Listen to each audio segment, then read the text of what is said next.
ही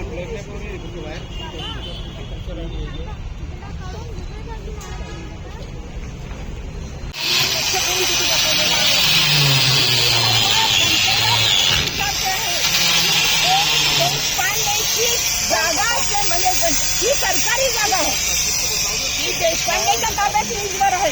sir, एक दिवस तुम्ही थांबू शकत नाही?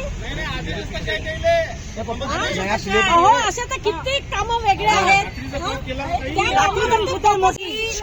सावित्री आईचा पुतळा हा उचलण्यात येत आहे. उद्या 3 जानेवारी आहे. असे यवतमाळमध्ये कित्येक पुतळे बसलेले आहे की ज्याची मान्यता नाहीये. आमच्याजवळ परवानगी आहे, संपूर्ण कागदपत्र आहेत.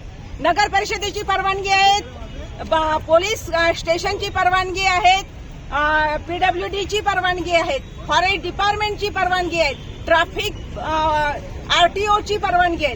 आमच्याजवळ ह्या सर्व परवानगी आहेत आणि या जागेवर पुतळा बसवण्यासाठी सर्व परवानगी दिलेली आहे.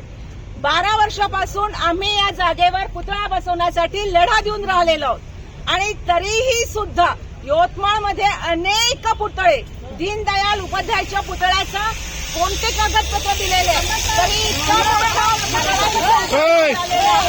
आणि फक्त या देशामध्ये या सरकारने एक महिलांवर अन्याय अत्याचार करण्यासाठी जी मोहीम उचललेली आहे त्या मोहीमचा आम्ही सर्व महिलांनी निषेध करतो आहोत. यांना लाज वाटायला पाहिजे की 3 जानेवारी उद्याला असताना हे आदेश देतात. एसपीने त्यांचा फोन बंद केलेला आहे, सीओनी फोन बंद केलेला आहे. आपल्या इथले मंत्री महोदय उईके साहेबांनी सुद्धा त्यांच्याशी आम्ही कॉन्टॅक्ट केलेला आहे आणि त्यांनीही त्यांचा फोन बंद केलेला आहे. ही तानेशाही आहे. तुम्ही अधिकारी जनतेचे आहात, तुम्ही उमेदवार जनतेचे आहात, जनतेने निवडून दिलेला आहे आणि एक सावित्रीचा पुतळा तुम्हाला सहन होत नाहीये. आणि कित्येक पुतळ्यांची